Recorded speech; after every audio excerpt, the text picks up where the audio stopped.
মাছগুলো ভালো করে কেটে ধুয়ে নিলাম, নিয়ে এবারে সব কিছু মাখিয়ে একবারে বসিয়ে দেবো কড়াইতে, না বাটি চচ্চড়ি টাইপের। যাই হোক, এই যে পেঁয়াজ, টমেটো,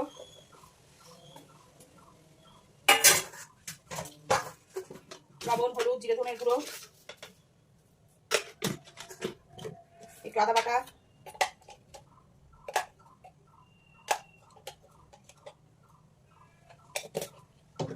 লঙ্কা বাটা, আমার বাটতে হবে, শেষ হয়ে গেছে।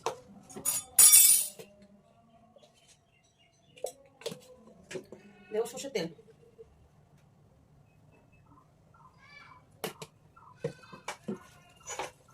কড়াইয়ের মধ্যে অল্প একটু তেল দিয়ে কালো জিরে দিয়ে এটা দিয়ে ঢেকে দেবো, জল ফল কিছু দেবো না।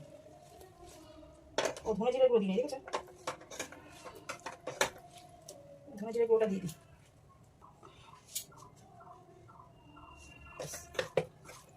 কি সুন্দর লাগছে, এরকম করে যদি কলা পাতা ভাজা যায় না তাহলে টেস্ট লাগে।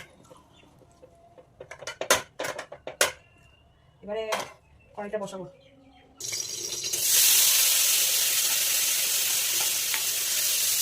আলাদা ভেজ কি করবো, এরকম জলটাকে দিয়ে দেবো, নাড়াবো না বেশি। এবার ঢেকে দেবো, গ্যাসটা কমিয়ে দেবো। দেখো একদম মাখা মাখা হয়ে গেছে, নামিয়ে দেবো।